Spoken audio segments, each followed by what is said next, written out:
You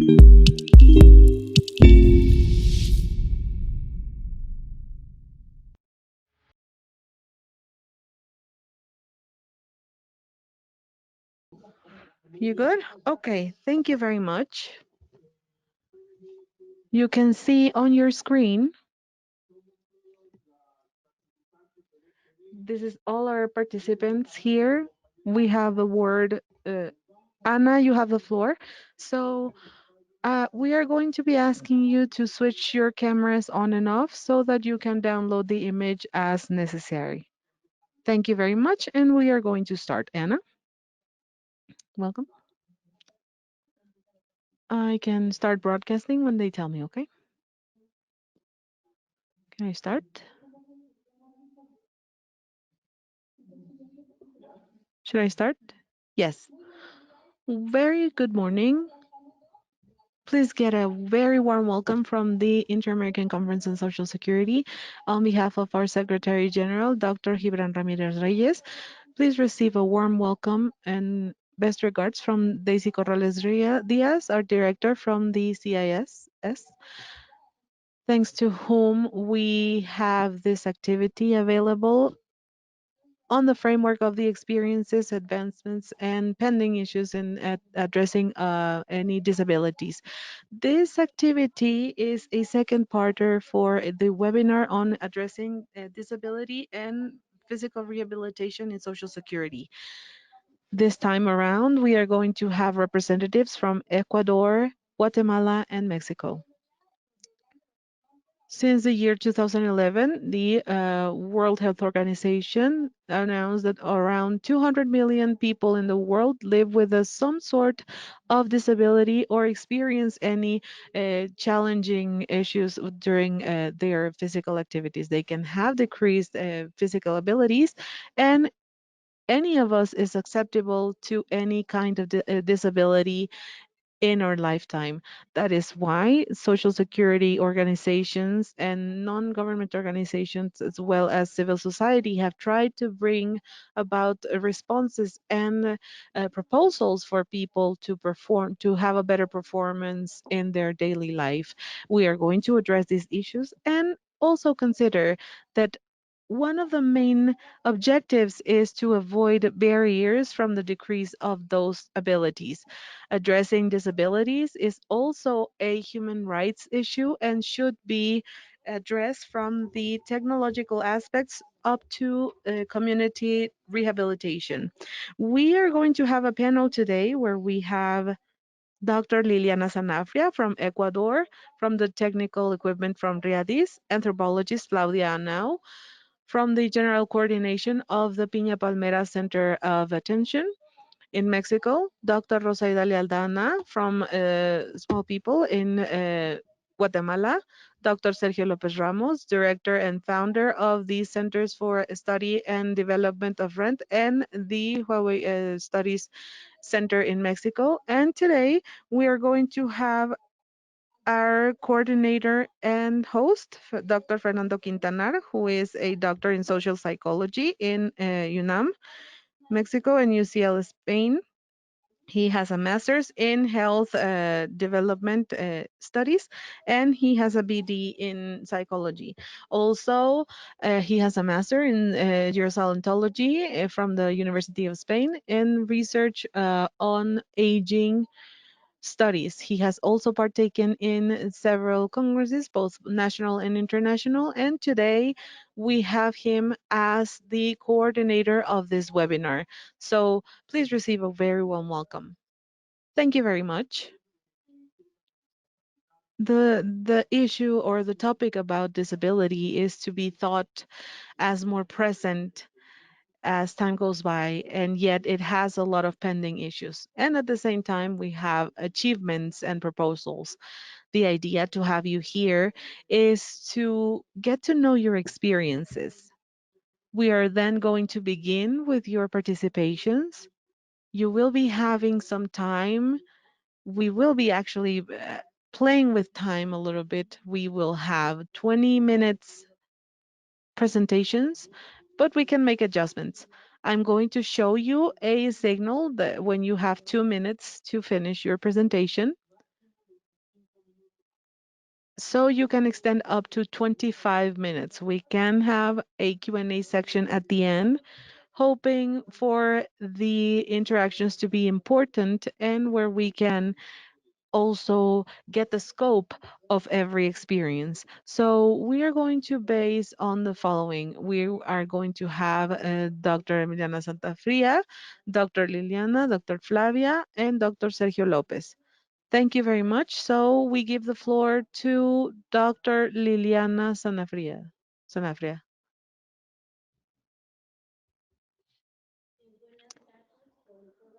Good afternoon, everyone. It is a pleasure to me to be able to share with you this afternoon. I would like to please get a confirmation if you can see my presentation, my slideshow. Can you put that on your screen, please? It is on. Can you see that? No, we can't.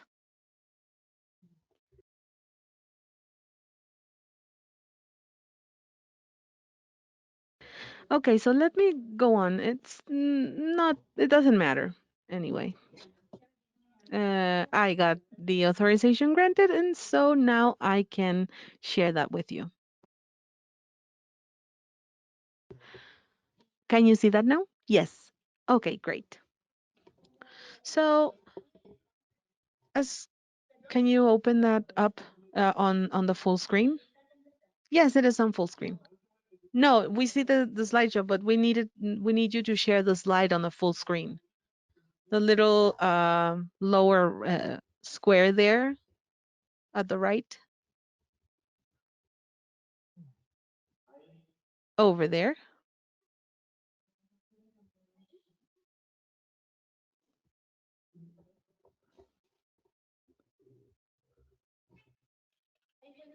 Can you see that now?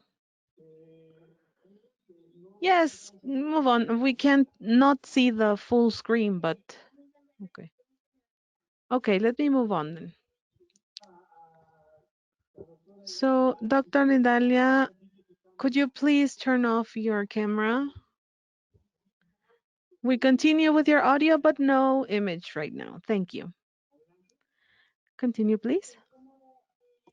Okay, so as we were indicated, uh, Riadid, Riadis is the Latin American network of non-government organization with people with disabilities and their families. And this time around, we were able to make a presentation of one of our last processes that we worked at a country level, and we can promote it to be applied at a regional level. In one way or another, during the pandemic, it was very impactful. Obviously, this process was not expected by any one of us. Riadis has a commitment with spaces, particularly with mental health, worked directly during this pandemic by accompanying processes of teleassistance for people with disabilities and a macro objective that provided to work directly initially with Polaris for the first approach for a crisis intervention at a general level, and that became expanded in a very significant way to other mechanisms that went targeted way more than or beyond crisis intervention. And besides that, and the reason why we needed to highlight this within this space, we were able to determine some other aspects in a very significant way that were very uh, challenging in our job.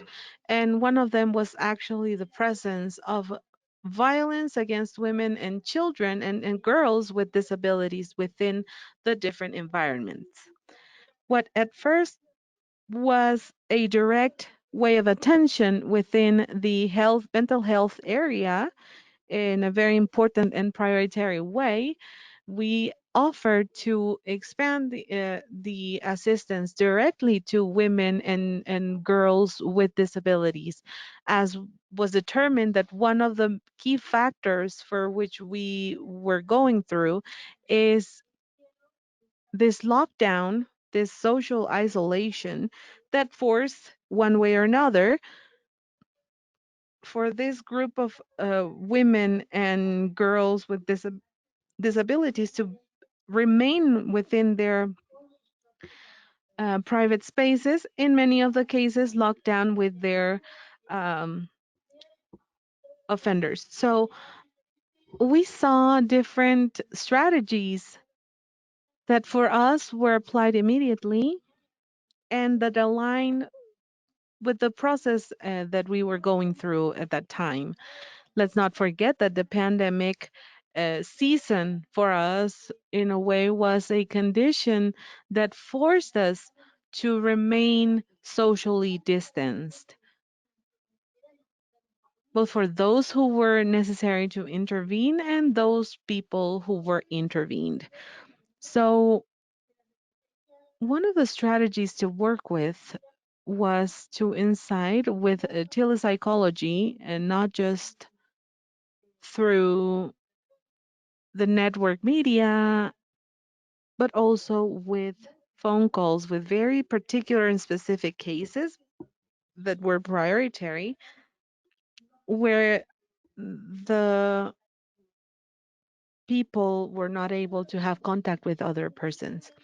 Mainly, we did it with the creation of an intervention model where we fundamented and directly uh, took the approach of the rights, because regardless of the condition where the victims of violence were in a right human right approach, they needed to be addressed timely. So it is important to highlight that under pandemic conditions in Ecuador, there was a line of definition in case of emergency that, however, did not comply or meet the specific needs that were required by people at that time. During this rights approach, we reviewed the need for adaptability and reasonable adjustments to be able to work directly with women and girls. And we opted within these mechanisms for adaptability with the intervention of the community. Obviously, groups of women, local women, facilitated and supported this space in a great manner because they were geographically closer and emotionally closer to this group of women. So that way, we worked with the incorporation of key stakeholders, which is staying in live up till until today. Once we overcame this space that impaired in most cases to carry out timely claims, the approach was set forth for the recovery of autonomy for these people, which is the space where we are at right now. At some point, Riadis led this space, and as you will be able to see later on, we had the opportunity at the time to create strategic alliances with professional groups, but also with organisms and entities that work with rights and for the defense of women and girls. Something that caught our attention, and when we talked about actions, it is important to stress that, is the fact that a woman or a girl with a disability is still invisibilized in these spaces. Although we are talking about affirmative options facing violence against women in general, specifically for women and girls with disabilities, we are remaining in invisibility. How do we address this topic? Well, first, within the first contact, Riadis has base collectives and organizations, and the first contact was always through reference. That first call, that first reference that indicated that within a certain space, or place we needed to intervene in a crisis, firstly, and then an intervention in a more advanced process. We advanced also in contention processes, which was the approach, and that is where we focus that problem. And that's where we determined that mostly we were observing conditions of violence towards women and girls with disabilities. Nevertheless, we were also able to determine that these girls and women were not just women and girls with disabilities, but many of them were mothers or wives of people with disabilities. We do a therapeutic companionship as is supposed to identifying the indications of the traffic light as present as an indicator on the type and frequency of violence the person was receiving. I want to stress in this point that we did not have just violence towards children and women. There were also cases of violence towards men, but in a much lower number than we were able to expect at some point. Obviously, there were other conditions linked to this factor of lockdown and social distancing that were addressed. Why is this particularly interesting in this observation for violence? Because out of the 100% of people that were addressed, from around 1,300 people, 84% were for violence issues. Once we worked with this topic of the traffic light parameter, we conformed it as a community network with a base of groups of women who had the documents, the implements, and the opportunity to intervene directly on the field. I want to stress, and it's necessary for me to do that, that unfortunately, in terms of visibilization of women and girls, there is at a national level no necessary formation for that or for that purpose. Right now, we are doing a companionship process in the intervention of very specific cases, but also the work towards following up with strategic allies. When I say that, they're professional collegiates in the field of mental health and groups of women who work towards the recovery of women in violence conditions.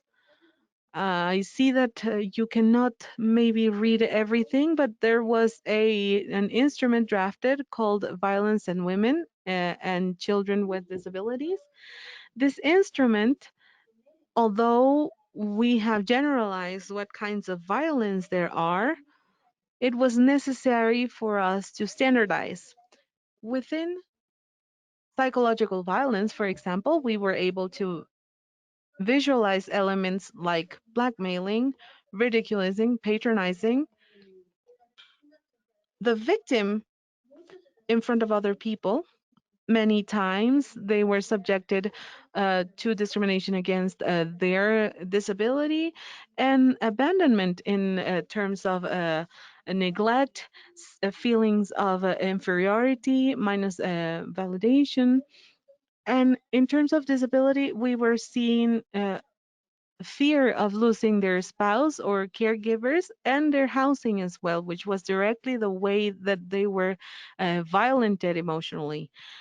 Physical violence in terms of disability, provision, aggression, and damage to people or support to their independent life, hostility and rejection in the interaction, pushing, tossing, isolation, prohibition to use drugs or medicines, all the way up to even access to hygienic conditions like diaper changing, for example, in case it was necessary as well.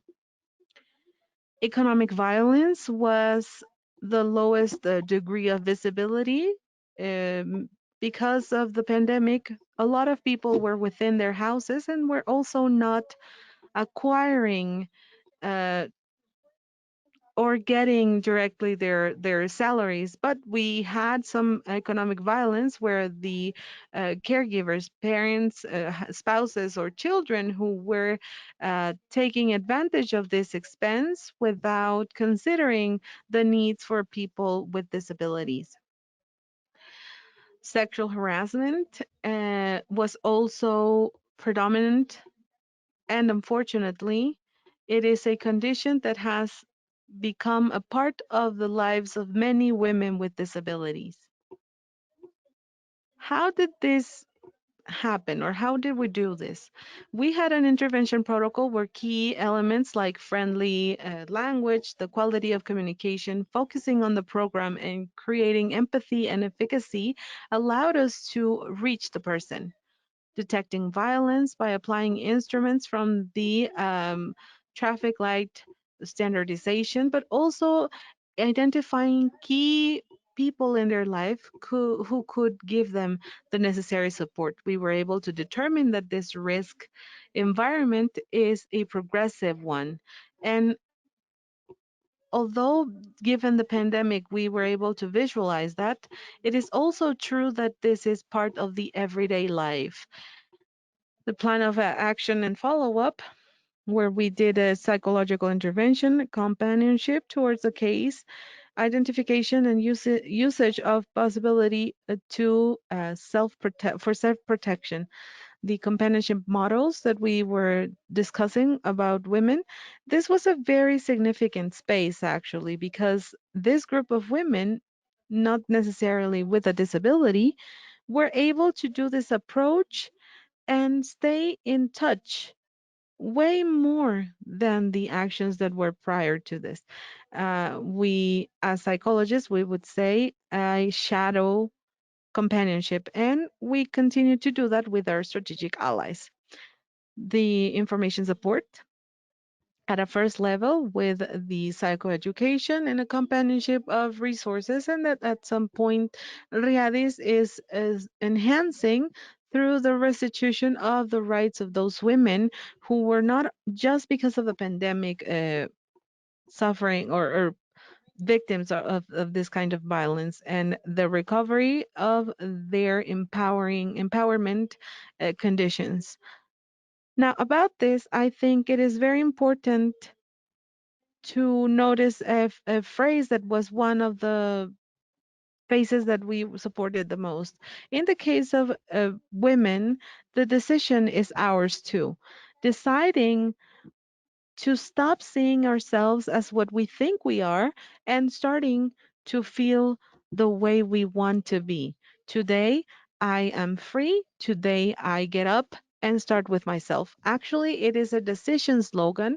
For women, it is very important to have it as a part of our life. Unfortunately, in the case of women with disabilities, we have many limitations. When we talk about challenges, it's precisely this: we can start raising statistics and studies and get a lot of information about what could and is actually happening inside the houses of people and women with disabilities. However, in general, for countries, women are still invisible, even from their childhood and especially during their adulthood as women. And I think that is a very significant challenge. The presence of a man within these spaces is very nutritious as long as they are that companion, that partner, that other person, that other being who is at the same level of respect of our rights, but also our obligations. Women's participation at a Latin American level of people with disabilities is still not there.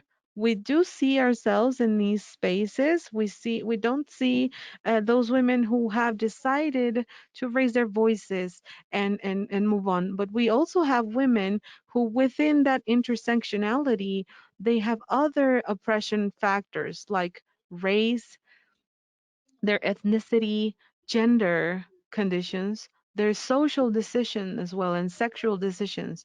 It is true, I have only presented a report of what was part of the work we did with Riadis in this space, but we did get a medical challenge for women to be seen definitely as people, as stakeholders and proposers of our own life story, and that public policies that are recorded and created in favor of people with a disability, they need to be mandatorily observed that as women and children, we can also foster those. It's just that, and I am open to any questions. Thank you very much, everyone. Well, Liliana, well, Well, yeah, I have a couple of questions, and I'm going to give those questions at the end so that we'll ask all the panelists because it has to do with what you have just said as a member of RIADIS and all the work you've done in human rights. It was really, considering the work that you've done in the time that searching for the work reinsertion, you know, uh, for people with disabilities. Thank you very much, Liliana. So we'll go to the next presentation. And I have a couple of questions that I will ask whenever it's the moment. The next presentation is by Flavia Nao, the coordinator of Piña Palmera. She is an anthropologist. And as you will see during her talk, she'll be talking about her experiences and the way they've been working with this center in Oaxaca. Please, Flavia, the floor is yours. Well, hello, how are you? Thank you for the opportunity. Can you hear me? Very low, at a very low pitch, but we can hear you. Well, I hope you will be able to hear me. Yes, of course. Well, then, thank you very much for the opportunity of sharing our experience here in the topic with the strategy of rehabilitation based upon the community that we have renamed as reinsertion based in the community in a rural indigenous context. So the next slide, please. We, with the RBC IBC, we work together along a matrix. And this matrix has different axes. And each and every one of those we've been developing coordinated or along with organized civil organizations, government entities, private organizations, depending on the topic that we would have to address for the inclusion processes, the access have to do with, the first one has to do with health, which obviously is directly related to rehabilitations. With RBC and IBC, we work with any person and at any disability condition and at any age. Sorry, Flavia, we also, sir, no, we should go with the next ones, please.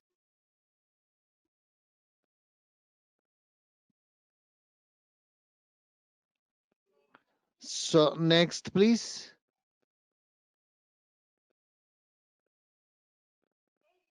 So these are the subtopics that have to do with the health pillar, and that we will obviously have to coordinate ourselves with the different entities because we do not work the medical issue, but the process rehabilitation process issue. Next slide, please. That has to do with education. Next, please. That has to do with the different stages, and that has to do with education inclusion, and that we also coordinate our actions with the teachers from all the regular schools where there that we have in the communities. Next, please. Next, please. Which is the support. Next, please. That has to do with all these topics that are developed within the community itself and with the participation of disabled people, and in some cases with the families that are also part of this issue. Next, please. Which is the social pillar or axis that has to do with the actions uh, implemented in the community, and that obviously need a coordination process with different kind of entities in the community at a local level, regional and national level.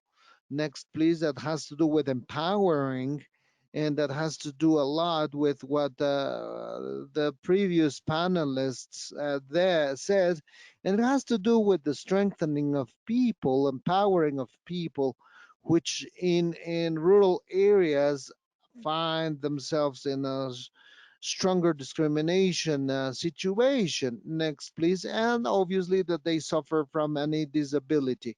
Those are the areas we work with within this matrix. If so, you can play the video, please, because in there the experiences much more better explained. So I will thank you if you run the video. So do you have the video? There goes the video. Uh, Please turn your camera off, but leave the audio on. Leave your audio on, please. Okay, there you go.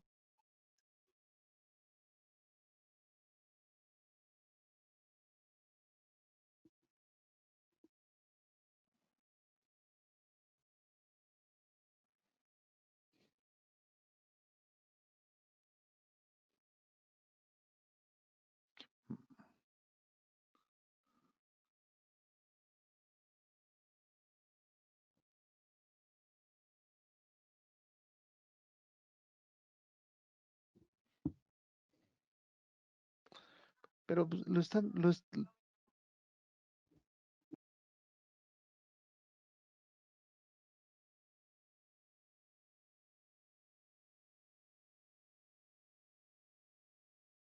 Peña Palmera is in the south, in the village of Cipolite. But we also work in the southern and northern mountain communities and in the Istthmus of Oaxaca.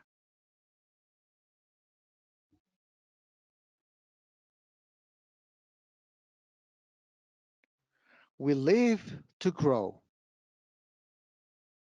Pina Palmera's purpose is directed toward uh, changing people's attitudes regarding those with disabilities.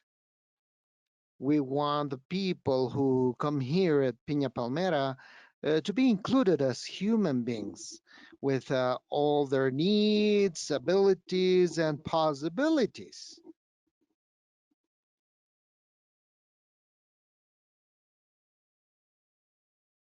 So in here we have different work areas such as carpentry, production and rehabilitation, special care areas. So we work very hard with the environment. We produced organic fertilizer, and we also have large experimental gardens in this very same land that we have so that families can also see how to improve their food quality in their own communities. There are people who have taken their process responsibly in Piña Palmera. Among those, we have Christian, Patty, and Mariano and Malena.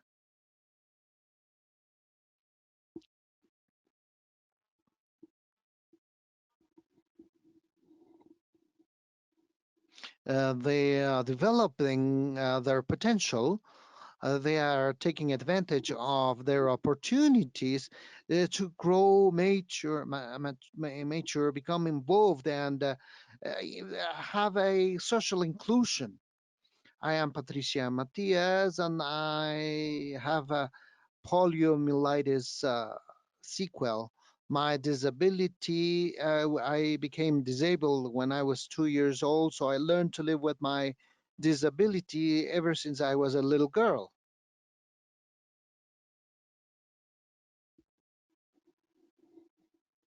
I belong to an indigenous community where there is no information.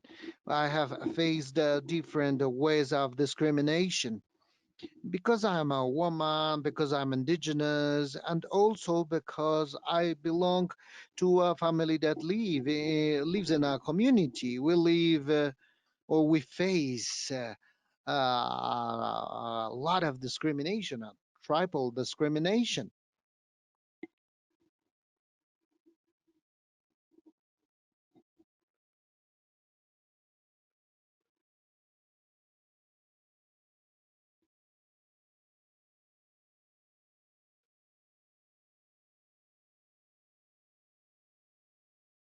My name is Mariano Enriquez Martinez, and I'm visually impaired. There was a moment when I wasn't able to see any further. My vision was very blur. So I went home, I spent the weekend, and I wasn't able to see anymore. Mariano came to Piña Palmera as a young boy. His family came here to accompany him. They didn't understand what was happening with Mariano, and they spoke Zapoteco. So we were not able to communicate with them to explain them the kind of actions that they had to give as a follow-up at the home. So little by little, Mariano was starting to develop his abilities. He was included in the local school, and in there, he was able to teach teachers how to have a educational inclusion for people that suffer from disabilities, and particularly with blind people. In my job, we have sensibilization ateliers where we have them to suffer from a disability for a while so that they will realize how hard it is. So if I hadn't come to Piña Palmera, I am 25 years old now, almost half of my life with disability and half of my life without any disability. If I hadn't come to Piña Palmera, I would be home without doing anything. So the one, two, three, four, five, six. So involve myself in politics.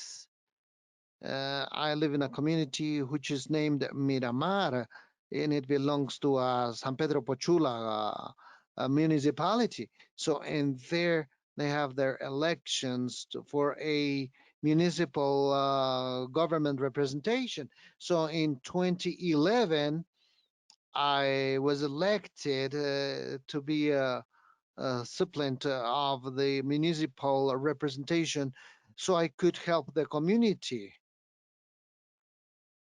So while we are on this, I'd like to see about the disability issue in the downtown area near the church. So when the disabled are waiting to get a taxi or a private car, they can stand and wait without a problem.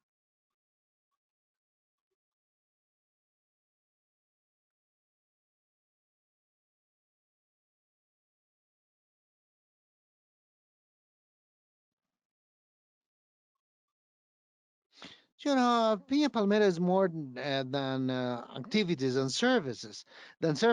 Our activities are directed to the needs of the disabled people.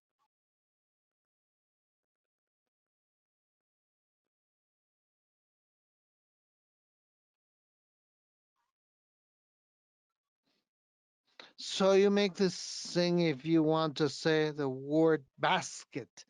We support the rehabilitation process and the process to lead an independent life, the process of a daily routine, and we inform and develop skills according to each one's abilities and provide ongoing information to the family so that they can help them constantly, those people with disabilities, and even to other community groups so that they will be aware of what to do to help change their attitude towards disabled people.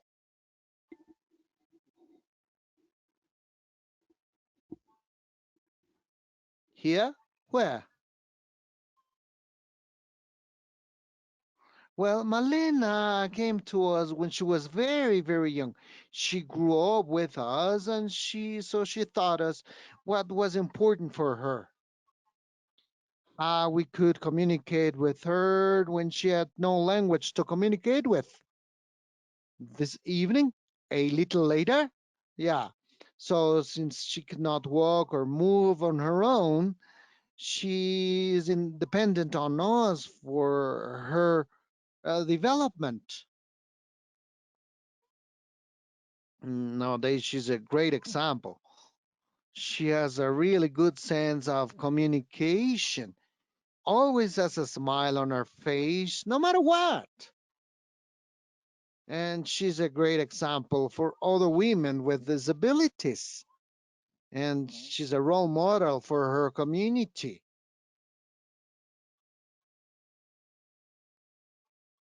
So you want me to put them here?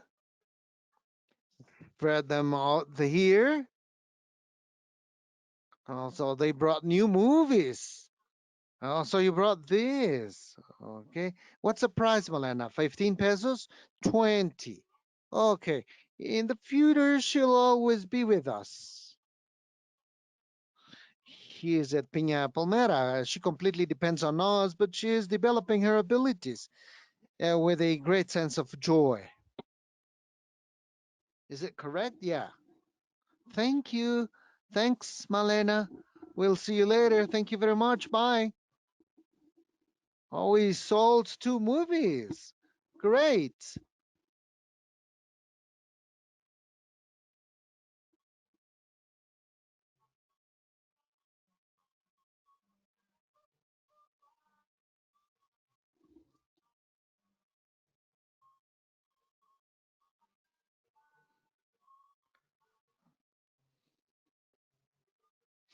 I can't imagine what I would do without Piña myself.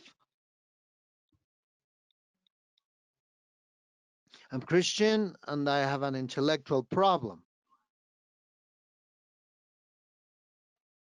Everything's okay? Where were you? Where did you work? In the shop. Oh, in the shop. Who with? With Patty.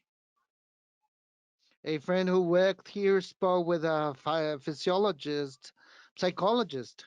She worked here because I have a cafe. So we drank some coffee and she knows Christian. She spoke to the people at Pina on my behalf. Okay, get the paper off. Christian is an example for many young people. She came here very early in Pina Palmera from a very difficult situation in his life. He couldn't speak and walk, but she has developed enormously. We started with language and hearing therapy. So, and even total body message, we also use some contextual practices and give attention and perfection on her body movements.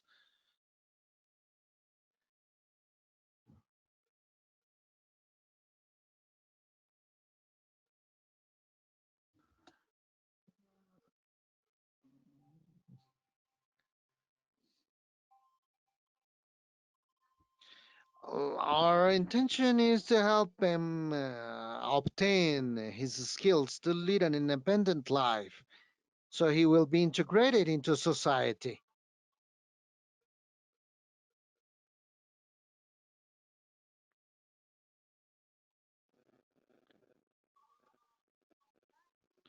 Patty arrived at Pina when she was a young girl. She's been an example for so many youngsters and for many women. Last year, I began a course, a diploma course, through an organization which is called Community Ideas, which is called Community Wellness School. And we studied different topics like management, identity and leadership, generous legal rights, fair trade. Odilia Alejandro Irene Bartolomeo, you trusted in me, and with your emotional conflicts, your family problems, and your fears,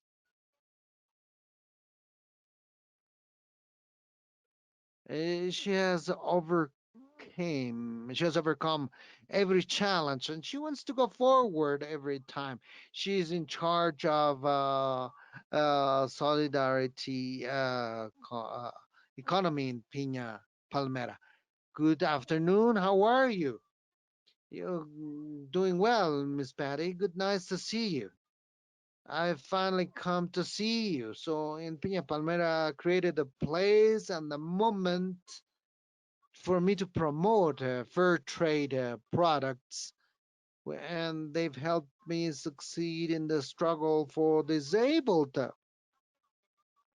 and for women, and to help foster inclusiveness where we can give the disabled people a voice. And we've joined together with other marginalized groups.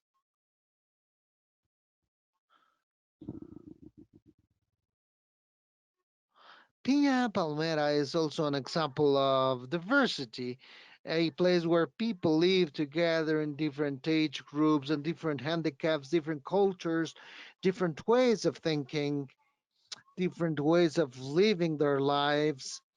And that results in in a unique project, which is directs itself to questions of gender and social justice for everyone.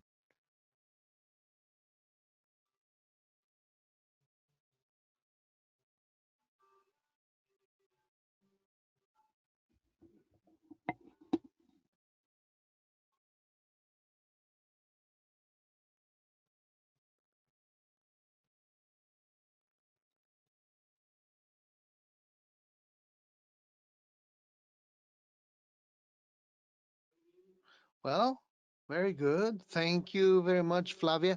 Would you like to say anything else? No, thank you.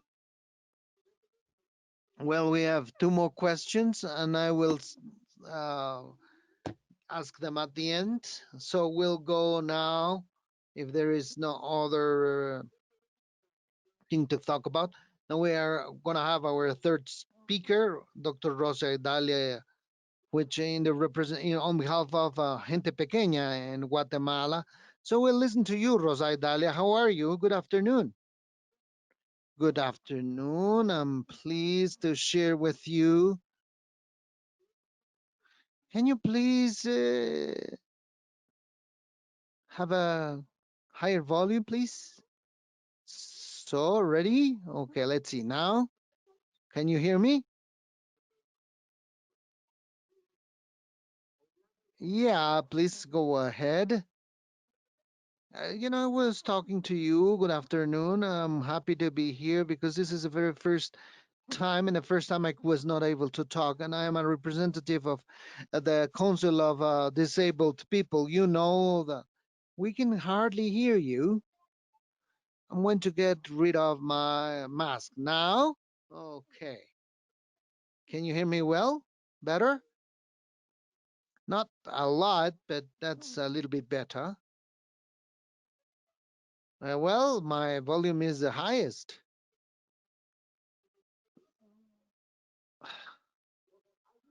Okay, there's some echo. Are you having two mics at the same time? No?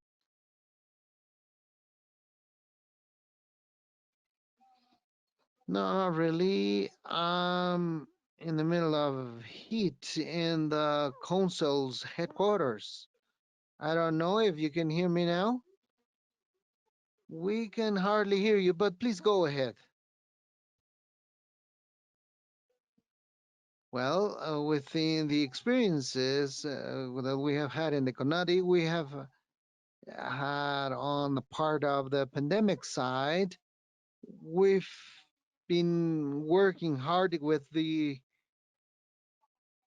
training, not only talking about disabilities, but the population with disabilities and strengthening the organizations of the civil society joined to the Comare. And within this experience, it has represented a commitment and the challenge to understand that in some way we'll be able to make changes and adapt ourselves to this new normal, and that has allowed us and has established a dialogue process between countries, dialogue between organizations and institutions.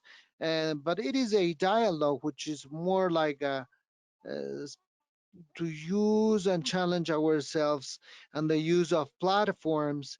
So actually, I excuse myself because I will have to leave in a little while because in a few minutes we'll have the last workshop that we have coordinated in the formation process. We have coordinated workshops of communication in order to be able to talk about the sign language. And this year, January the 28th, we passed the sign language and is recognized as a national sign language, which has been a big challenge that has derived with the coordination of the Ministry of Education and in the elaboration of regulation and the commitment of Kumari to establish within this process of education, we have 6 workshops that I want to talk about. And this is coordinated with the Office of the High Commissioner of United Nations. And we've talked about topics with the organizations in the civically society and people, disabled professionals that are not subscribed to the CONADI, but that does not leave them away from processes of inclusion that the Council may develop or implement. Topics such as international standards of human rights and participation and consultation. We have developed principal topics for the participation and consultation of people with disabilities. We have it very clear that it is us, the people with disabilities, that we have to be the stars of this process, not only of our story on the programs and all the stories that states try to implement, but with us, with ourselves making the decisions. Another topic, good practice of participation and consultation in the Latin American region, guidelines for consultations, experience of participation and consultation in Guatemala.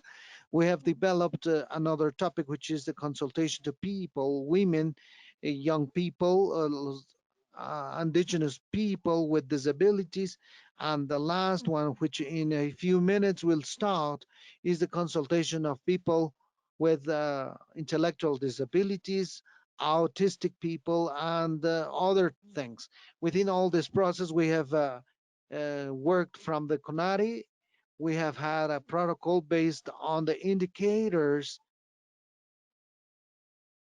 and the international standards. Actually, I take advantage of these opportunity to thank Dr. Sanchez Amalia, which in its moment helped us with some ideas for the protocol. And within this protocol, I can mention how to deal or how, because it's one of the most complex topics we have experimented, because 15% of the Guatemalan population with disabilities are working within the informal market or informal economy. So this lockdown has reduced importantly the income of all these people.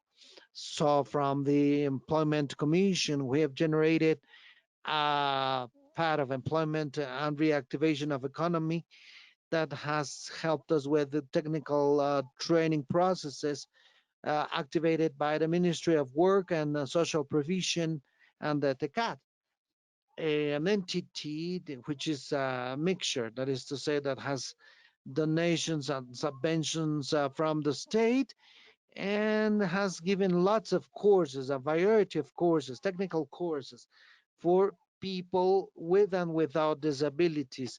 CONADI has participated with this topic and the coordination articulation so that people with disabilities may participate and they would be able to take advantage of the lockdown time to be able to learn new abilities. And we have coordinated with the health ministry and the Institute of Social Security. We have implemented and we had the technical assistance of the Higher Commissioner of United Nations, a brief guide of 7 pages that was created with the civil organization and the public entities because they are the warrantors to comply with our rights, in which in some way we will be enjoying our rights as disabled people. Another important element that I must mention within this process of the pandemic, we managed as a country to coordinate. Of course, we were stagnated at some processes. We demanded the terms as were corresponding for the Inter-American program, where our program had the joy of having 12 months exactly as guest country, and we were notified of the last step at a state level that you need to take in order to be able to be a part as a country member. That is very important for us because that Inter-American program where we have 22 countries, this particular program is focusing in the in training and formation of the topic of disabilities and also strengthening the region. And that program was born here in Guatemala. And here is where we had that commitment of the stance, and that's why up until today we have the possibility of having the status as a member country in terms of the system. What was left pending, and we actually need to retake and target possibly in 2021, is to retake the work we were doing in the originary language, as well as the topic of inclusive tourism or accessible tourism.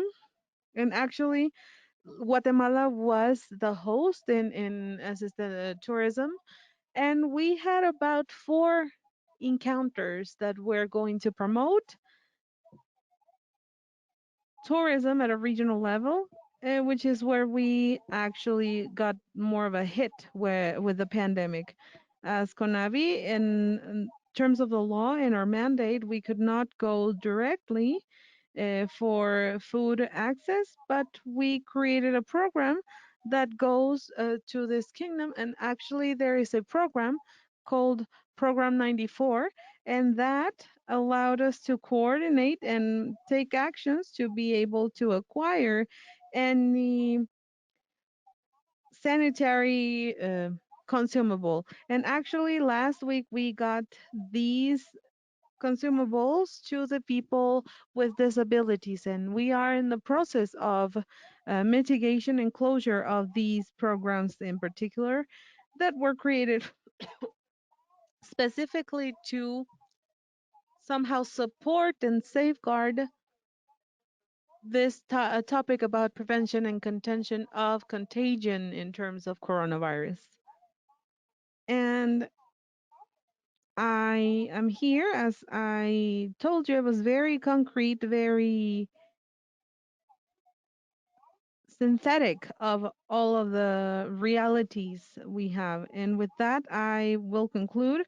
That's the experience we had of working with the Mayan Language Academy, where we worked with different campaigns of awareness and sensibilization, plus the drafting of materials in the four most widely spoken countries in the languages in the country, and with the Mayan Language Academy,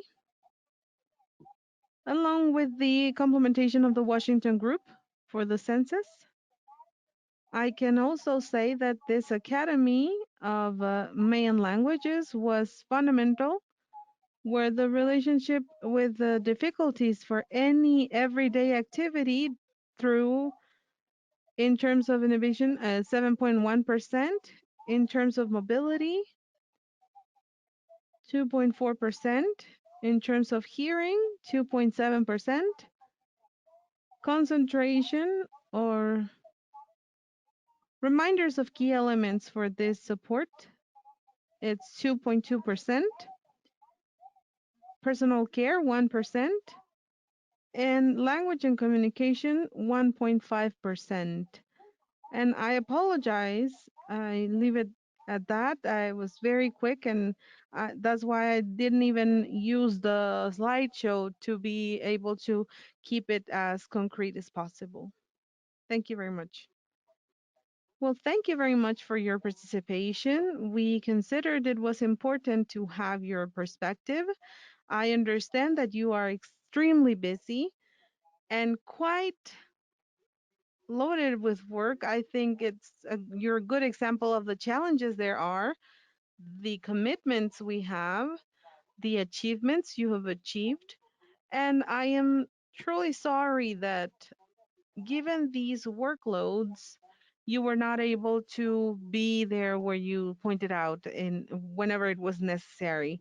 But we do have a couple questions I will make accessible to you, as we did in the last session. At some point, Dr. Daisy also shared her concern to maintain contact with you, because this is a starting point for a lot of the work that will be done afterwards. And actually, we're going to continue in communication with you to stay in touch. I thank you for your um, willingness and your readiness. Thank you for the great effort you made to be with you, and actually with my workmates and colleagues who are here present today. Thank you very much. We will keep in touch with you. Thank you very much. Yes, I am at your service. Thank you very much. I want to tell you that this month we also did a very strong work, because this month is month for small people awareness, and that topic actually was born in Mexico, that idea, and it was settled down as 25th of October for as the International Day for Small People. And no international organism had decreed it. So it's a very interesting exercise, because we have 70 countries now, and some of these countries, like Mexico, they're countries that are at a national level have a degree, whereas in other countries it hasn't been declared. And it's the effort of families, social civil society, and people with any kind of dysplasia. We are at your service, and we have questions. You can send them to me, and I can answer you to articulate anything you need. Thank you very much. Good luck and good afternoon. Same to you. So we move on to the next presentation. We have Dr. Sergio Beto Ramos. Sergio, can you hear us?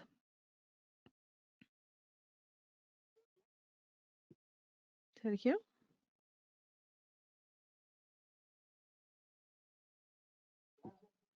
Thank you, Sergio.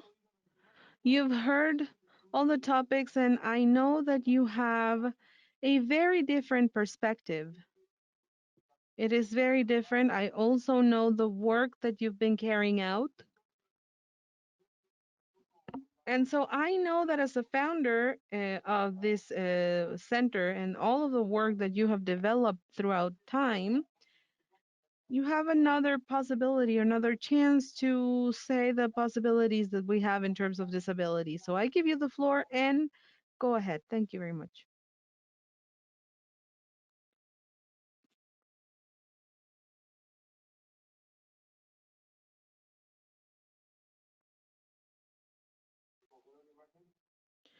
I think we're having technical difficulties here. We froze the image.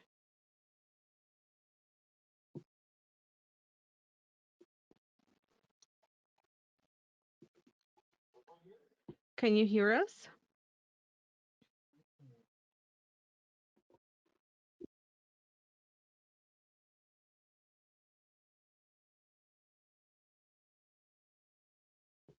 Sergio, can you hear us?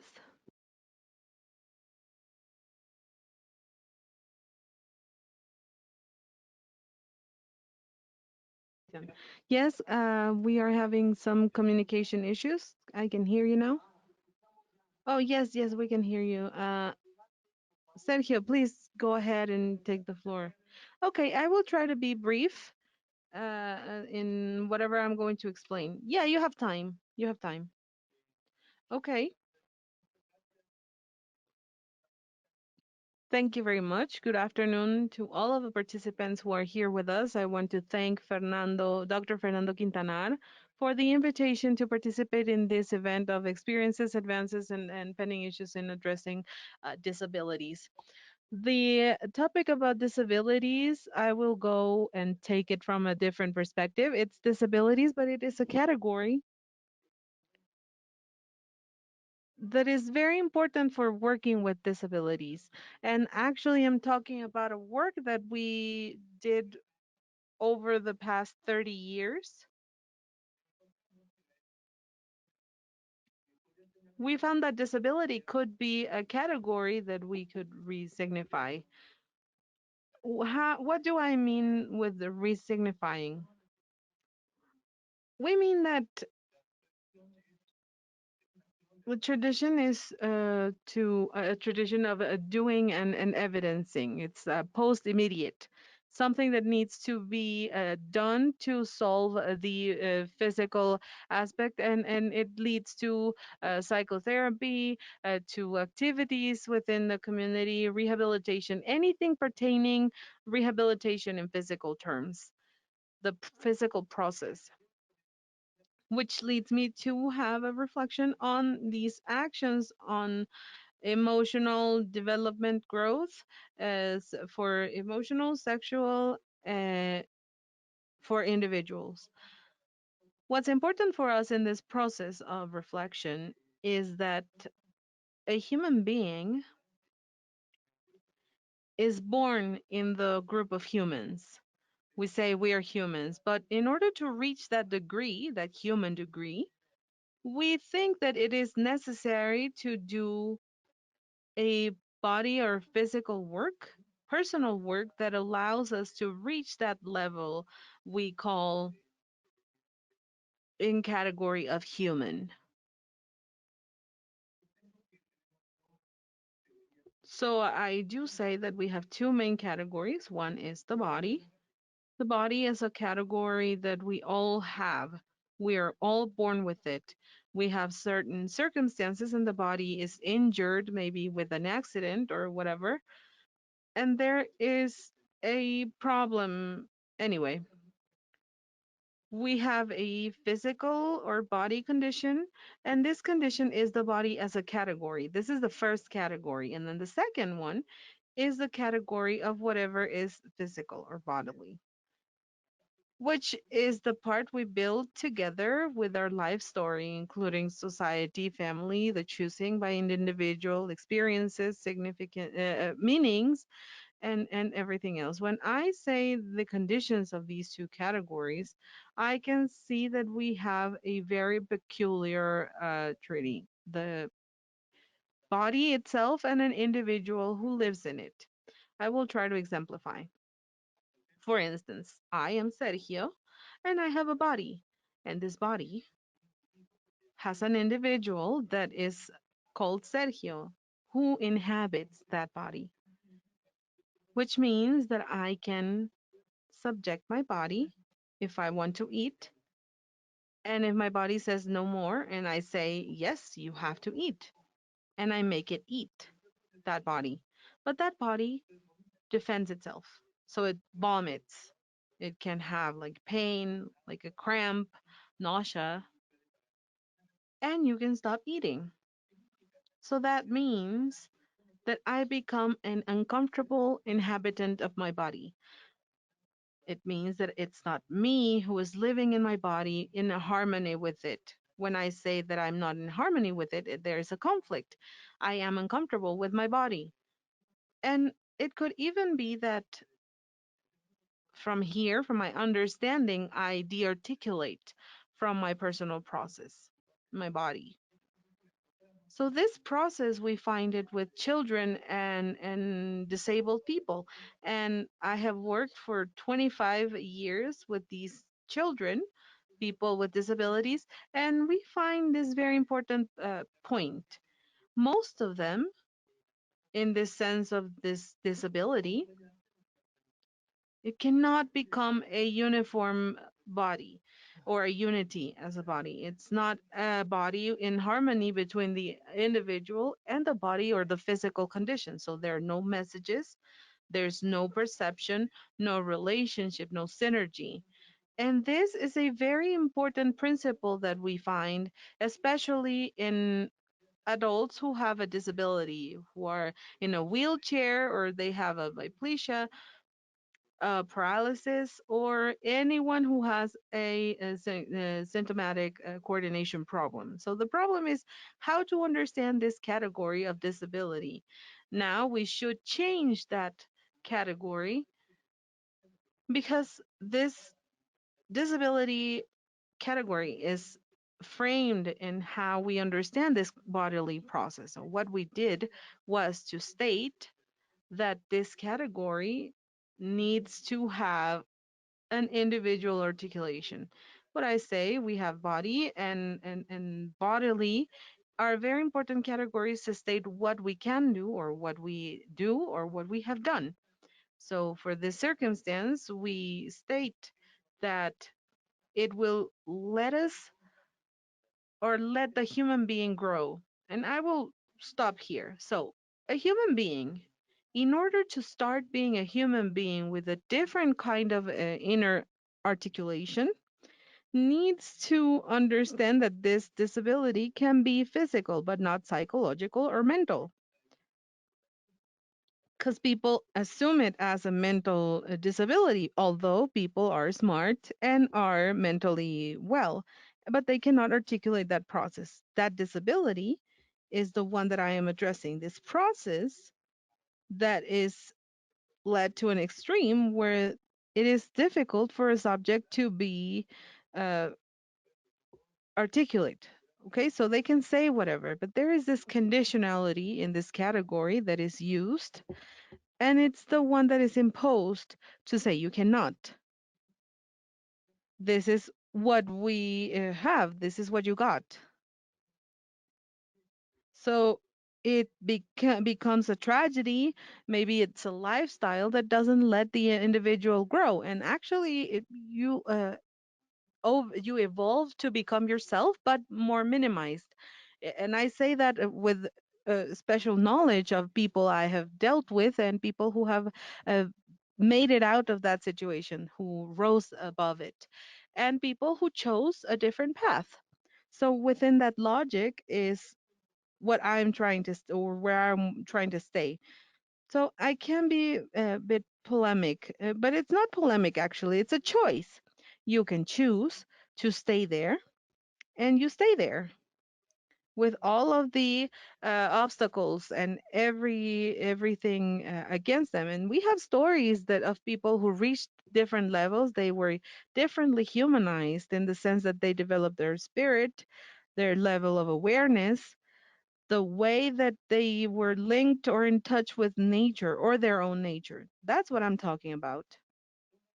So, how do we break that conception or that perception that makes us condemn one another? Uh, People used to say, like, oh, he cannot move. Can't you see that he can't move? You can't see that they can work, they cannot exercise, or they're having trouble moving. And that's why we need to resignify the disability category. So if we move into this clarity of whatever is bodily and the resignification of the category, we need to think of the actions that allow for us to have an individual with a understanding and the fact that they are uncomfortable within their body. They need to make it comfortable for it to be overcoming disability in a psychological and emotional level. So I mean that even with this concept of what's bodily and the body and the resignification of the category of disability, I haven't I don't want to use an epistemological change in the word, but we have that in that plane. It's more like the resignification, what it implies to say I'm not disabled. I can. I mean, I have a circumstance. It could be physical. It could be in terms of mobility and coordination. Maybe a gunshot, for example, or a blunt force on my spine. We don't know. But the problem is how to understand that this is a process to first build your work with the body of that person. I'm going to give you a very simple example. If we think that a person moves, I'm going to move my arm, for example, here. If they move their arm and they open their hand and or move it around, and then we say, now move it with your mind without moving it, just move it. That movement is going to allow a connection with their body condition in a different level. So here's where I have my hand, but I don't move it here. I'm just moving it with my head. So I'm moving it, I keep moving it, and I make my body, you know, that the brain has a plasticity and it has a series of neurological processes, but we have the possibility to make the subject or the individual understand that there are two possibilities of movement. Even if that person cannot move their arm, their leg, because of the bone marrow condition or whatever, they cannot move, but they can make a recognition or an inner recognition movement by moving it with the head, sending the signal. It's not going to move. Let's just not get over ourselves, okay? They're not going to raise their hand if they cannot move, of course. But your body is a category, and it has a bodily memory. And in that memory, you can move it and you can use it as you will, as you wish. So it's the location and the placement of that movement, and you can actually do it. Let's say a broken bone marrow cannot move, and I agree, you cannot move it. I am not hallucinating. I'm aware of the fact that you cannot move it. But if I do this exercise, an individual can start articulating their interior. And this is not a hallucination. There's a system, an apparatus that moves and checks. You can check it out and you see that the movement of energetic information increases. It's not going to be moved, I agree, but what it's going to do is to restitute a process of inner articulation. So I am in this state, but I can move. So we say the mind can go where the hand cannot go in. So that means that I can move. And if I understand that this is an energetic process I have in my body, I need to understand that we have three important categories. We have a body, we have an energy, an inner energy that moves us, which is the beginning of life. The beginning of life is there, but this body is not dead. It's disabled. There's a lack of movement, whatever you want, but it's there. It's not complete 100%, but it's there and it has life and it wants to live. So this child or this adult, this young person wants to live. And so we get a principle of life in the body that becomes an energy, and that body has information. These three categories are very important in the construction or bodily construction process when your mind learns to move that information within the body because it has a memory. It has an emotional, cellular, and a inner process memory that was altered through I don't know, violence or whatever, but that body is there. So we have to think that this disability can be altered, changed, but in the everyday exercise. It doesn't mean that this is a speech, it's an everyday condition. You do it, you work out every day. I will show you a small exercise to show that this is feasible. So you can put your hands like this, like just evenly together, like a mirrored hand. So you put your hands down and you make a fist and then inhale. And then we push our hand like towards like 3 or 4 times, like strongly. We send with our mind, we send the energy, the breathing, if you will, the chi, if you want to say to call it that, the energy, the desire, whatever you want. This is with a person who can move their arm. They can do it physically. You move it around, you send the energy around. It needs to breathe, exhale, and you push it out. Then, once we did, we put here, and actually, my fingers grew up a little bit. They grew a little bit. That means that my body can send an energy that it has, breathing that it has, and it can move. So, this is physically, but that can be done without movement, like a fixed, actual physical movement. But I can do that movement with my mind without moving my hand, and the feeling of articulating the body, if I don't move it, becomes getting articulated. And that is a process to overcome a disability. We have done it. We've done it for years, actually. We've worked with people in that field, and it works.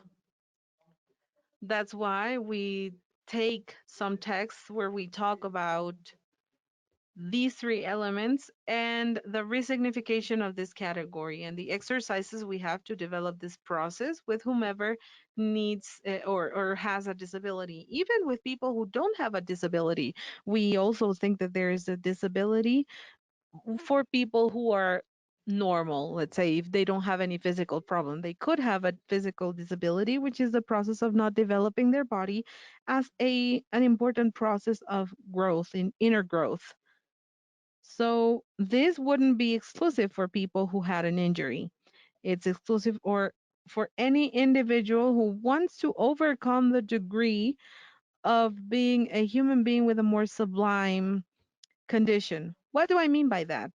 I mean that there is a process that states that if a human being cannot reach a degree of whatever is humane, it stays in an animal like state. And that is primary development. And that's why many people cannot move to different levels because they don't do any personal work that reaches a different field or plane.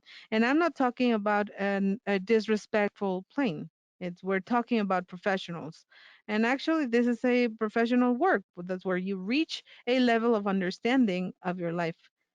and you have a wider, more complex, and better understanding. You have a spiritual memory or emotional memory that you have been keeping there for a while, and it hurts you. We have done some research with people with cancer, for example, or a problem of another chronic degenerative diseases, and we've done it. One it was a doctorate, and the other one was a master's degree. And there was we have interviewed thousands of people, and we found that there is a point of correspondence with a chronic and degenerative disease, and there's this deconstruction. This is not hereditary. This is a personal construction process for a family, personal and individual. So that's why it is important to understand what a body is, and that the body is inhabited by an individual. That individual gets to decide, and actually does decide, a personal process that implies hurting or injuring, or the body is overcome by the desire for sugar, pleasure. Anyone who is addicted to sexuality, uh, any addiction you might have, and actually that process has to do with a disability, to understand who you are, what you want in a growth process. And this is led to us by this. We can work with this with many people with disabilities. 25 years in this center, we've been able to work with Claudia there.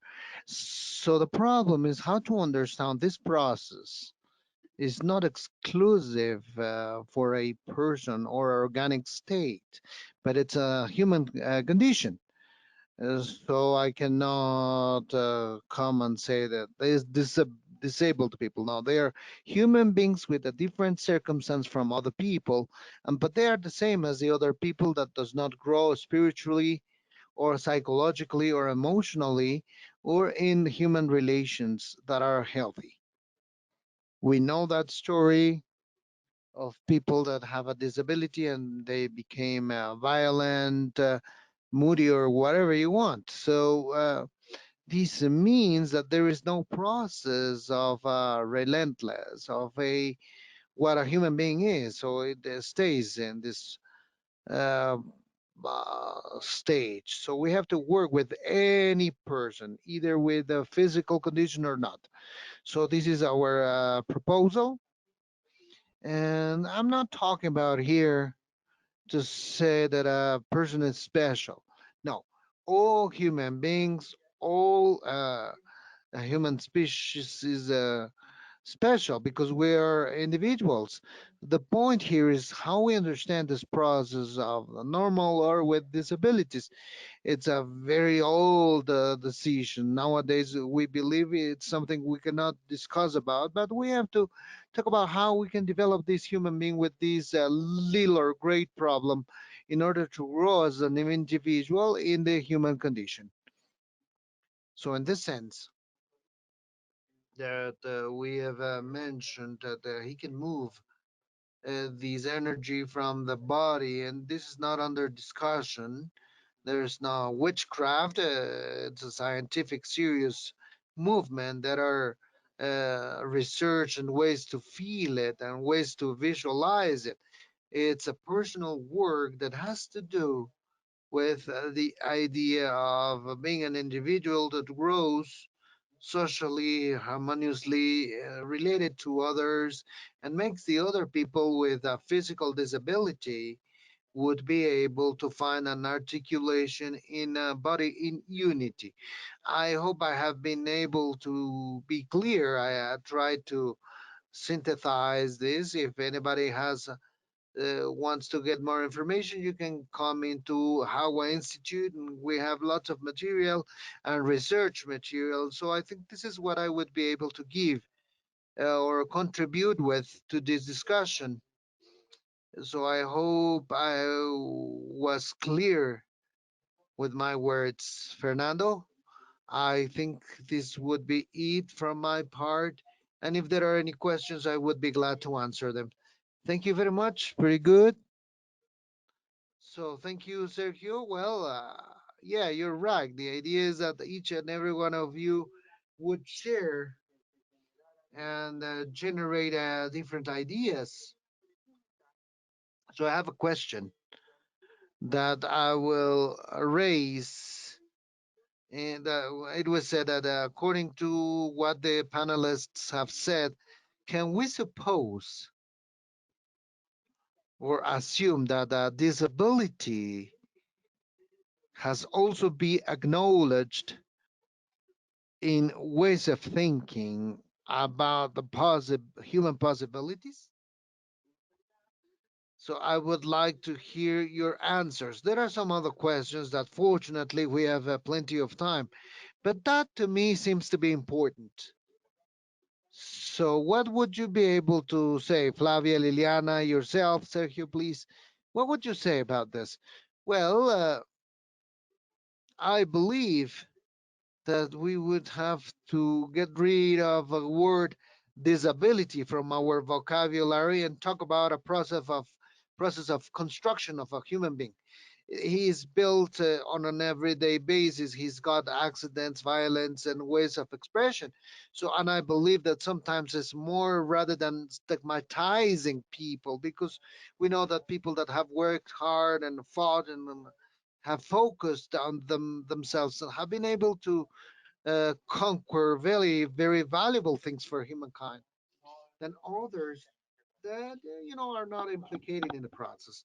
And that does not mean that everyone has to be focused on this. But I would also think of being a human being that lives their life and they can be happy with it and they can be happy with their life and their body so that they can do whatever they want to do. So I believe in the future we should think more in terms of how to build human beings that may be able to reach another level of spiritual development, because what we will have is a spiritual crisis. We've seen this with the pandemic. Many people committed suicide, many other people got sick, another had crisis, they went to the psychiatrist or the psychologists.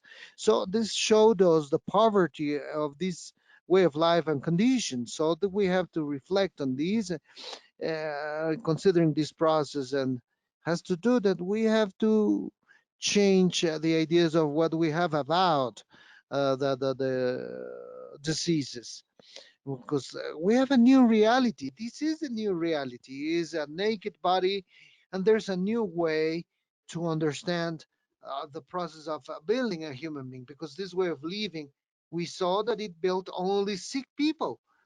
We have 120 something million people, but out of those 130 million people, we have 27 million people with diabetes, and 125,000 people with strokes, and many other people with breast cancer. And it's not, those figures are not going down since 1960. So it's a very inhuman system. So this is what we're talking about. So we have to give a turnaround, and the word disability has to be rethought, and that would be the what I would say, Fernando.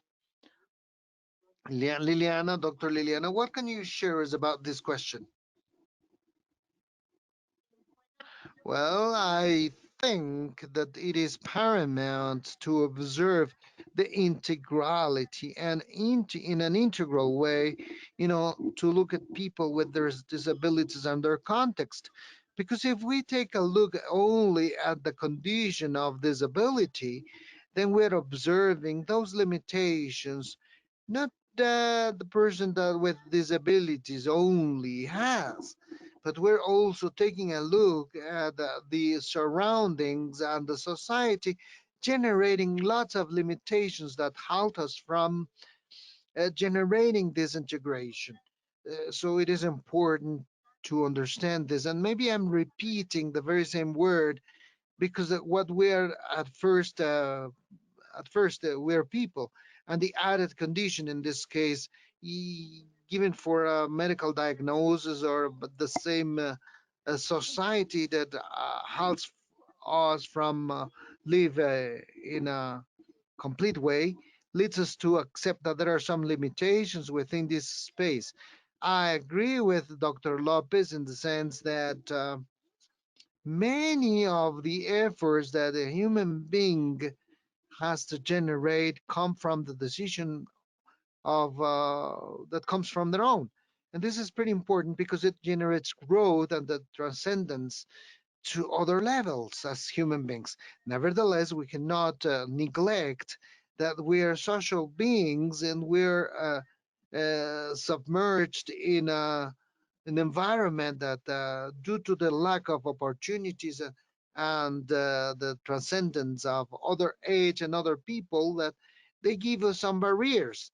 So if I am disabled and I use a wheelchair in order to move myself, my motivation may be so great in order to reach the goal, in this case, the study centers. I can find the people that I can get support from in order to have access to these spaces, even though there are several physical obstacles like stairs, and my good attitude will allow me to find people to support me with. Nevertheless, it's important to consider always that it is always the society who does not know how to live in diversity. So, in this terrain, it is paramount to notice that as disabled people, we are social beings, and our evolution, our development, and our incorporation to a life environment depends on the society, which many times, because they do not know or due to the lack of observation, does not allow us to have inclusion, especially in accessibility matters. That's what I would say. Thank you. Thank you. Flavia, anything you would like to share with us from this question? Well, I believe it is not a question to be answered just like that, or whether yes or no, or with an explanation. I believe it is a question that makes us reflect, and I would believe it's good to have it in different spaces. And I absolutely agree with the doctor and likewise with Sergio's words. I believe that our society has formed disasters and they came to flourish or be evident with the COVID pandemic. And logically, the people with disabilities are within this process also. They came to become visible, the topics that these people have to face all the time. So I would believe that we have to rethink on how to rebuild our surroundings, the way we think and act, so that we would really generate inclusive, real processes, not only for people with disabilities, but also for all the groups, but kids and girls, for youngsters, for elderly people, male and females, and for people that live in rural areas, indigenous people, you know, all the groups that historically have been discriminated. So I believe they are processes that we have to rethink. And I believe that the issue of disability plays us or gives us a chance to reflect about it. Thank you. There is another question that has to do with what you have said, and it's the same. The experience with the pandemic has led us to all the ways of disability or has increased disabilities that we have already had. What would you say about this? Did it generate new ways of disabilities or made the disabilities we had greater? If you allow me to answer, I would say both things. I would say that it allowed us to visualize conditions of disability due to the fact that in some way or another these were like hidden by the life pace that we had. Nevertheless, beyond that, it allowed us also to see some other disabilities and related directly to the relationship between people, amongst the same living spaces, with people, families, couples within our homes. We were able to see that the social relationships were in somehow, some way fragmented. And I believe the pandemic was a big challenge, that which very hardly was overcome by a important number of people, because when we had these conditions that were not expected, we saw many things that were already there, but still they became visible. The topic of empathy with the other person, the fear of not being able to deal with the many situations we faced, and only willing to generate uh, to survive, and not generating community conditions of life, so that they would say protect yourselves, but by your door you may have somebody to help. So rather than disabilities, I would say that they are conditions that disable you, because in order to talk about disability, we're talking about other elements. Thank you. Flavia and Sergio, thank you. Well, in reality, I wouldn't say anything else from what I have already said. You know, I think it disclosed the pandemic and everything that was hidden or kept, and it showed a society or politicians that do not care about life, and they were not worried about life. So I believe that's what it showed. And it's not like it created new disabilities, but it made those existing worse, and it showed the poverty as human beings that we have. So I would add this to the topic of the pandemic. Thank you, Flavia. Well, I would not just leave the responsibility to politicians, indeed, but also to human beings in general. We've lived the situations in the communities now with the famous pandemic, where indeed they have become worse for the good and for the bad also, where we saw evidently discrimination situations with people that had been infected with COVID and some other situations. So I do believe indeed that it made evident many things, but I also think it's a great opportunity, because when we see things and things come out, we can face them and work with them, and it's a responsibility that we share all together, and we have to transform those. Hello. Were you over, Fla? Yeah, I was over. Thank you. Thank you. Okay, there is another question. This is for Dr. Liliana, and it says, if the way you've been working, do you consider the same coverage in rural population and urban population? And besides that, what do you think generates violence? What have you talked about? What have you done about it? Violence against these disabled people. Well, first of all, we've found serious difficulties in order to work at a rural zone level.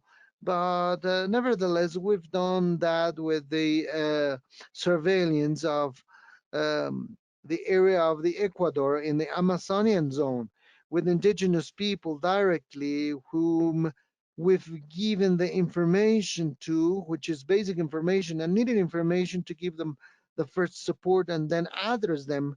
And obviously, at resource level, it is hard to compare the attention at the urban level and the rural level, and those spaces that are difficult to have access to due to the conditions that we do not have the technology needed, it limits this.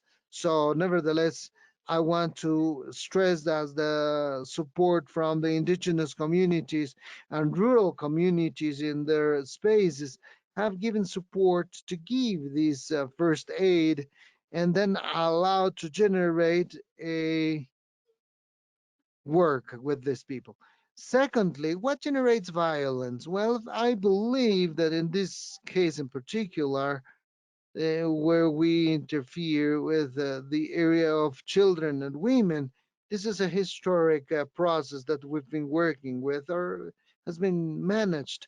The incivilization of public policies, that need of working with the identity in girls and women has generated, not empowered with of their own lives and rights, but they depend on every sense. Public policies, and I believe it is necessary to quote them. It's not for everyone. There are very strong barriers that, if not worked immediately, then there would have a very, very uh, terrible results. Violence is generated by violence. There's a circle, and when we do not identify this early and we look for the ways to eradicate it, we naturalize it and normalize it. So this is what we have been living for a long time, mainly within these sectors. And even more when in these sectors we have girls and women that have conditions of intersectionality, which are more representative. And as I was saying previously, they belong to the uh, LGBTQ groups, indigenous people, Afro descendants, and they have gender conditions that are not socially accepted, and in some way uh, pinpoints them or locates them in unacceptable spaces socially.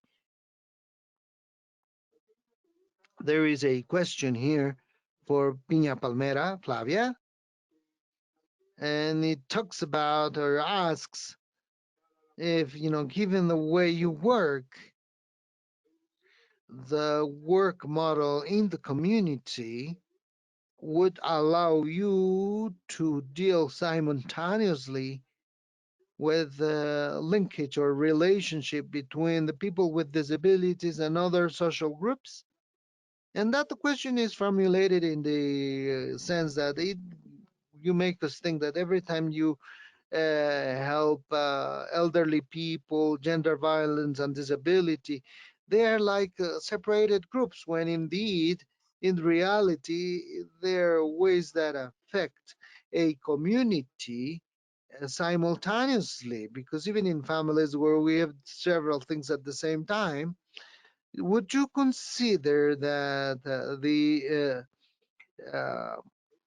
community approach would allow you to overcome these differences if there are any?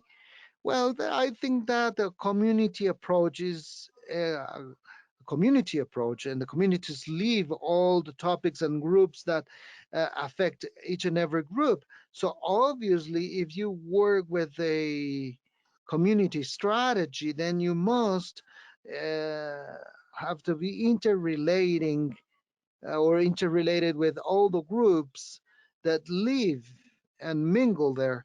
So it is paramount to generate an interrelationship among all the groups, because we could not work only with the people with disabilities as if they were like little ghettos. They live in an environment and relate themselves with the other groups. So what we want to change is the environment, the way of acting, and the processes that may be generating inclusion and participation. the change towards social justice processes, not only to people with disabilities, but also to all people that are subject of discrimination, isolation, and other issues that place them in disadvantage. So it is fundamental, and it has been the greater force of strategy that we've been using. Thank you. So thank you, Flavia. One question for Sergio. They ask you, Sergio, if you would, there wouldn't be a chance to have that when you work with the people that you call the category of the body and the mm, corporality, the double categories. It wouldn't be possible if, when working with this category, with categories, would lead you to a individualistic way of life. Well, no. Well, people live individually, and what they do individually have collective impact all the time, regardless if they want or not. There is always an impact on the individual development at a collective level. One is to be autistic or somebody that does not want to share or socialize. That is being selfish.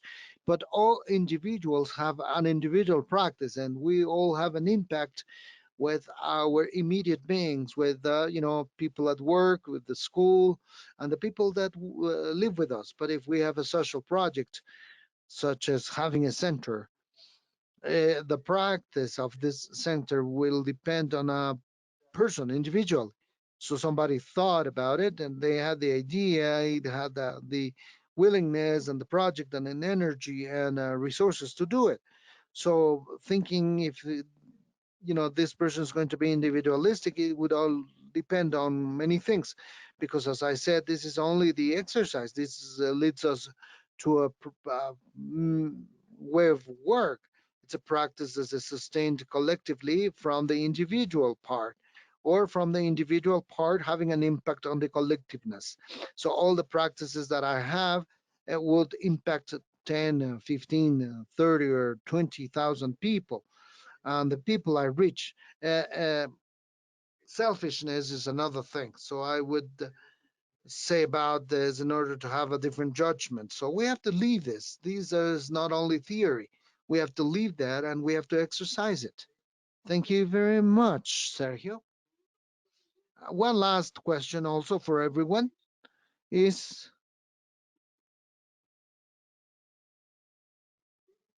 what would you recommend to do for any person on a daily basis with the purpose of uh, allowing the development of a person with disabilities on everyday life? What would your tips be, or what would you consider in order to integrate a person with disabilities in the development of an everyday life? I believe that I think of two words that I think of. One is self-love and empathy. Self-love from the person with disabilities, identifying and accept that their lives, the action of their lives, has the necessary value, and they deserve to live their lives with conditions of quality and warmth. And the other one, identifying empathy towards the society, because regardless of the fact that our actions are ours, they are individual, this social echo has to be empathic with the spaces and elements and conditions that me as a person with disability would require to be observed. Definitely for me, self-love and empathy. That's it. Thank you. Liliana, Flavia. Well, I believe that it would be very important to be open, every one of us, every day, to new things, to new learnings, to new relationships, to different things. And that would help a lot to generate actions from the individual part, as Sergio said, and that would really positively impact collectively. And do not close ourselves with our own truths. Thank you.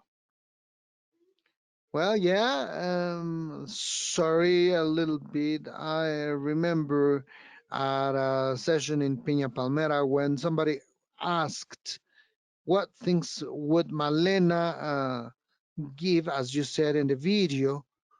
And one of the discussions that were said is that it was an example of learning to live with patience and humbleness without stopping to contribute. Would you share that idea, Flavia? Definitely. Yes, with joy. Thank you. Of course. Okay, Sergio, should we close? I would recommend three things. For people not to lose their ability to get mad at something, to fall in love with them, and to be odd. That integrates any subject with any problem into a society. And I don't get lost there because I don't get the ability to be mad at something, to fall in love, or with me, or for me to get involved with whatever is happening around me. That's what I go where. Yeah, and also for it to derive into a false rebelliousness, let's say, something alternative, right?